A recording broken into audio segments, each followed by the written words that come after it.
di mana kesempurnaan baginda Nabi Shallallahu Alaihi Wasallam.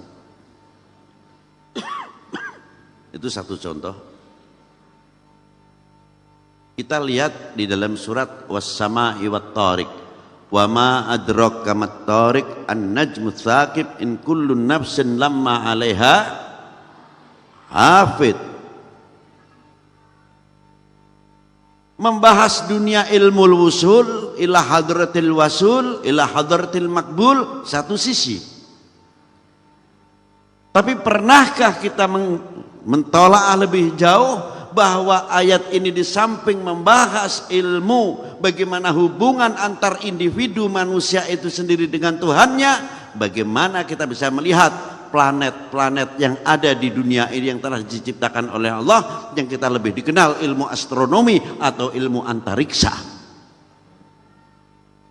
Dan anehnya setelah membahas ilmu antariksa, di bawah malah justru membahas ilmu anatomi manusia.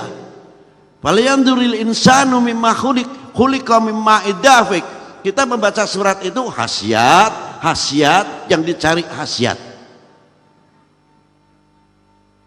Kalau diberi ijazah tanya, ini khasiatnya apa, Bib? Untuk buat rezeki, wah rebutan. Kandungannya itu bukan sebatas itu. Falyanzuril insanu mimma khuliq, kecil. Darah itu sekarang bisa dipecah, Bu, para bapak. Dari dunia gen itu kalau atom itu sudah dipecah bisa menjadi neutron. Darah manusia pun sekarang penemuan sehingga dari darah atau gen manusia itu sendiri bisa untuk mengantisipasi penyakit-penyakit tumor atau penyakit-penyakit liver karena dari darah itu sendiri. Maaf ae sing ngomong ilmu pengetahuanku dudu sing orang nganggo kopiah putih tok lho, sing kopiah putih ya iso sithik-sithik ngono.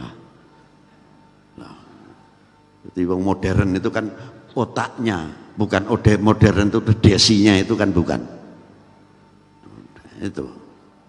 Batok kepala itu kalau dibuka itu mempunyai protap-protap. Kayak channel-channel yang luar biasa. Ini berapa kali Allah Ta'ala mengulang dalam soal menciptakan manusia, khalaqal insana min 'alaq, khalaqal insan ar-rahman 'allamal qur'an, khalaqal insan 'allamahul bayan, hal ata 'alal insani hinum minad dahri lam yakun syai'an madhkura, inna khalaqnal insana min nutfatin amsajin nabtalihi faja'alnahu sami'an basira. Berapa kali ayat ini? Dan berapa kali huwaladzi khalaqas samawati wal ard, berapa kali pula Allah Ta'ala mengulang. Ada apa sih sebetulnya? Harusnya kita bertanya,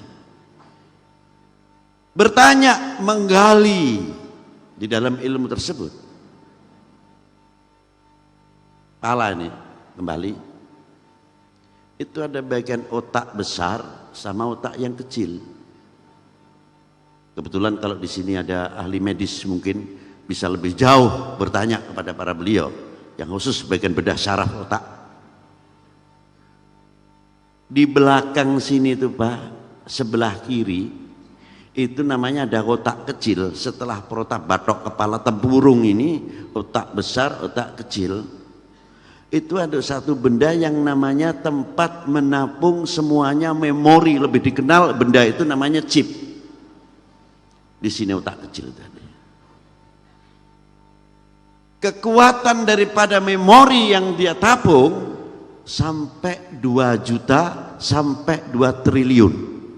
Itu kekuatan yang ada dalam otak kecil manusia. Tinggal manusia memanfaatkannya mampu atau tidak. Itu yang ada. Lalu bagaimana hubungannya otak kecil tersebut yang telah tadi diterangkan oleh Bapak Menteri? Bisa tidak saling komunikasi, memberikan satu informasi?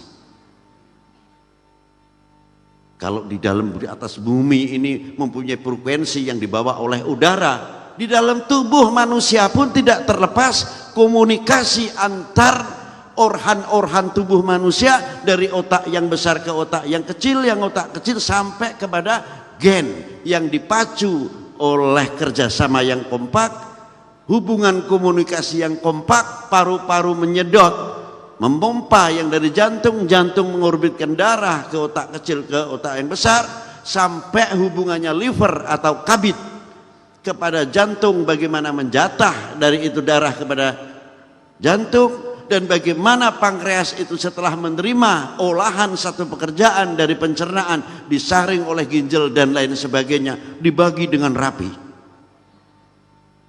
dan tidak ada pernah yang bersentuhan. Kalau satu tersentuh akan menimbulkan satu kefatalan. Tapi baginda Nabi SAW di sini jauh lebih sempurna daripada kita-kita ini. Itu hebatnya. Sulit kita ngomongkan lebih jauh. Karena apa? Jarang tersentuh.